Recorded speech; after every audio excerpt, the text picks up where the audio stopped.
What's up, Raider Nation? I am back, and today what I wanted to do is I wanted to go over the mailbag questions that I had. The other day on Twitter, I had posed a question or a call out to everybody to send me their questions, send me their suggestions for YouTube, some questions that they may have regarding the draft, free agency, the team, whatever they had. And basically, I want to go ahead and answer those. And I said that I'd pick the top 10. I may have a couple more. We'll see how it goes. First question comes from Carlos Gonzalez, aka Senior Raider. And his question is, if Judy, CD, and Ruggs are available at 12, who do you think John would pick? Mayock would pick, Al Davis would pick, and of course, who would I pick? So the funny thing is that is actually a really good question, and it's incredibly loaded because John, Mayock, Davis, and myself may all be looking at different players. I think that Al Davis would probably take Henry Ruggs. Based off the speed alone, he would definitely be after a player like that. Ruggs has that prototypical speed that he would look for in a receiver. Has comparisons to Tyreek Hill. I think that Ruggs is that player that would be very dynamic and appealing to Al Davis. I think for John Gruden, it's going to be a guy like CeeDee Lamb. CeeDee is that player that can make all the catches. He can make the acrobatic catches. He can run all the routes. He's very cerebral. He can play anywhere on the field. So he seems like the kind of guy that Gruden would want. And I think that Mayock likes CeeDee as well. But I think that Mayock, from what I've been hearing, just in his comments at the Combine, based on his interviews, it sounds like Judy might be the guy that he likes. And Judy is very similar to CeeDee. I would say that Judy's pro comp is more of an Amari Cooper. He's quiet. He's not really flashy, but he's a guy that will beat you on the field all the time. And he's got great hands. So I think that those are the options there. For me, personally, I am a big CeeDee Lamb fan, but I don't think that we could go wrong with Lamb, Ruggs, or Judy. The next question comes from JT, or at Ochi Desasi. The question is, if you could bring back one former Raider in their prime to play now, who would it be? That's easy. I'd bring back Charles Woodson. Charles Woodson is a player that, obviously we've had him both in his prime and both past his prime. And he was one of the best players on the field at all times. He was a tremendous lockdown corner. He was also an amazing safety. He'll go into the Hall of Fame as one of the greatest to play the game. He, in my eyes, is the greatest all-around DB to play the game. He's not the best corner, he's not the best safety, but he is the all-around best DB to play the game. Charles Woodson is one of my favorite all-time Raiders. I would bring him back in his prime, no questions asked. Next question comes from Justin Mears 46. And his question is, do you think the Raiders will add a veteran running back this offseason or draft one? Well, the Raiders have already added a veteran running back in Rod Smith. They brought Rod Smith back. He was brought in last year on a one-year contract out of Dallas. Saw very, very limited action, if he even played at all. So they brought him back on a one-year deal. He may be a camp body. We don't know. Maybe Gruden wants to see a little bit more out of him in camp to see if he is going to be that guy that can spell Josh Jacobs. Because he is a larger back. He is a more physical type back. He's going to be up and downhill, short yardage situations. But the question is, do we add another draft or do we add another running back in the draft? And you look at the running back draft, and it's a lot of good players out there. Now, if you can get a guy like Zach Moss or Cam Akers in the third round, I think that is an option that you go with. I think that if they're available, you take that shot. I would much rather have a rookie running back who is durable, who we can get on a rookie deal, 3, 4, 5 year contract, get some use out of him while we have a young running back stable with him, Jalen Richard, and obviously Josh Jacobs leading the way. I think that would be the best way to go. So this next one comes from Adam Sharp. In all reality, what are your predictions right now? Follow-up will be post-draft. So my predictions draft-wise, my predictions for the team, not sure where you're going with this question, but I'll answer it in two different ways. I think that for draft-wise, I think that the Raiders are going to take a receiver. Obviously, they're going to take at least one receiver, hopefully two. Hopefully we take another linebacker, even though we got Kwiatkowski, even though we got Littleton, even though we have Nick Morrow, even though we have Markel Lee. And even though we just re-signed Kyle Wilbur as well, I would still take a linebacker. I think that adding to that linebacker core, adding a top-tier linebacker, if we can get somebody in the first round, Kenneth Murray, Patrick Queen, I think that that would be the best way to go. I think that adding at least one wide receiver, obviously, but preferably two, and hopefully adding another running back as well. I think those are some of the things that I would like to do to fulfill through the draft. If you're talking about for the season, let's get into it. So last year the Raiders went 7-9, and the biggest thing for the Raiders and the biggest question mark was that stretch. We went 1-4 in the final 5 games. That was supposed to be the easiest time of the schedule. It was supposed to be the easiest part of the schedule. At the same time, we had Tyrell Williams, who was nursing plantar fasciitis. We had Hunter Renfrow, who was coming back from broken ribs. We had Josh Jacobs, who had a broken shoulder. We had Trent Brown, who had a torn pectoral. So we had a lot of key injuries at key positions. We had Foster Moreau, who went out with a knee injury, who was a majority of our red zone offense. So those are some things that we look at. Now, obviously, health is a main concern going into this next year. We want this team to be healthy. We want these players to be healthy. We want the team to succeed, and we want to have depth. So the Raiders have already done some moves in making depth, signing Nelson Aguilar. And at the veteran minimum, it's a low-risk, high-reward option.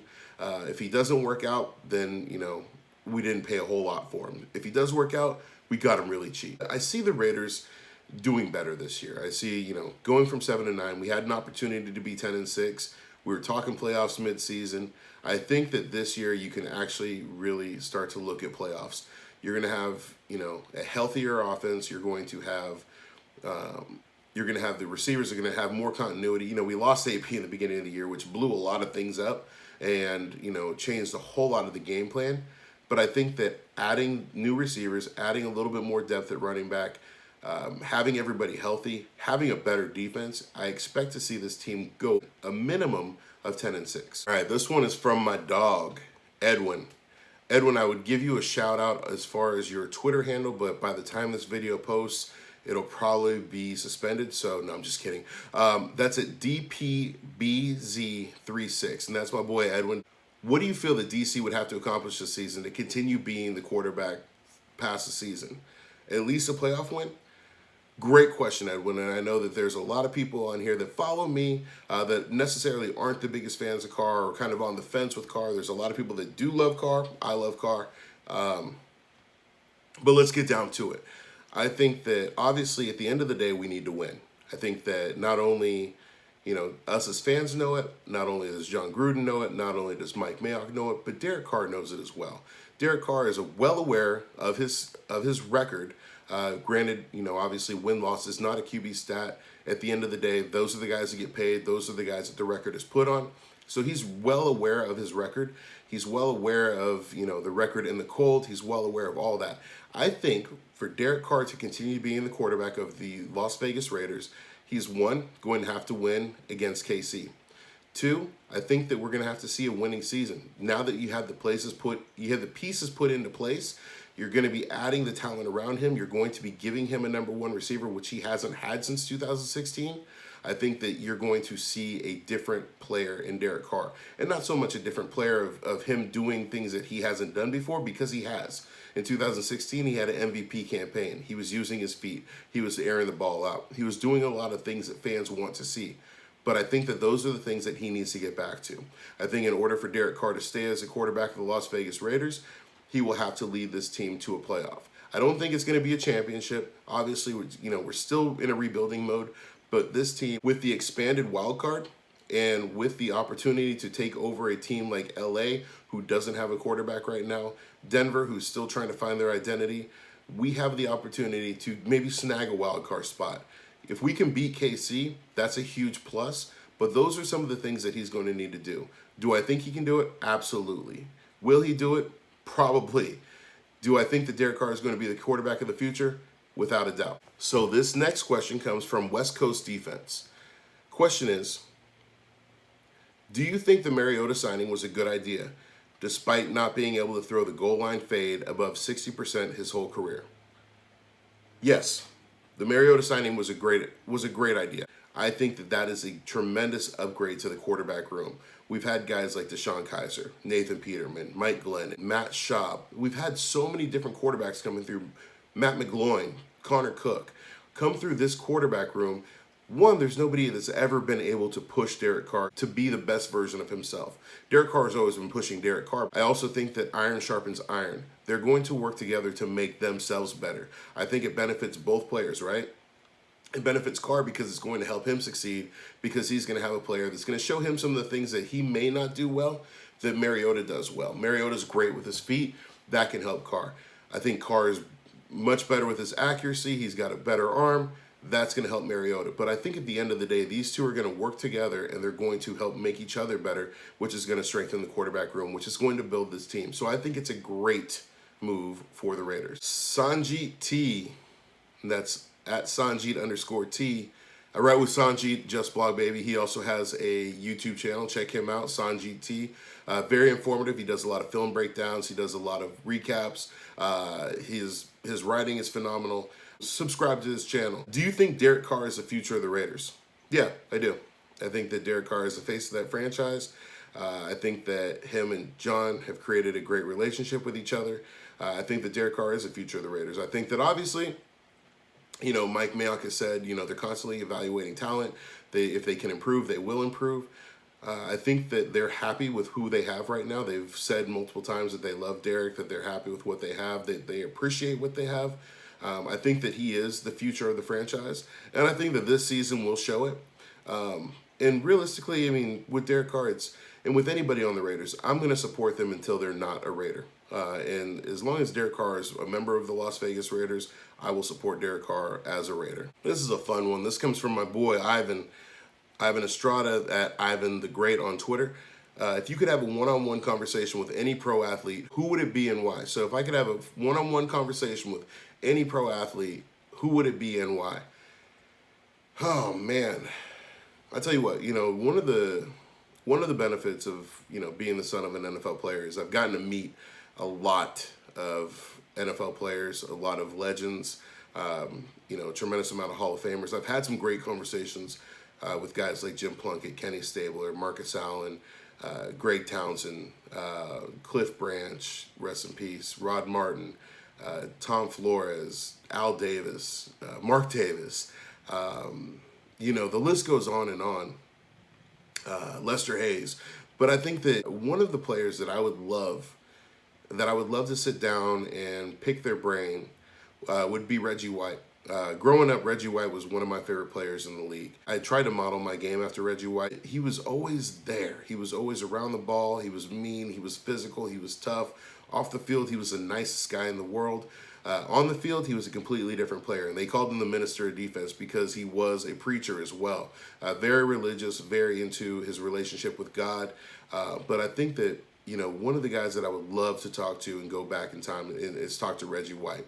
All right, and I've got one last question, and that's from J. Antonio at Primo J.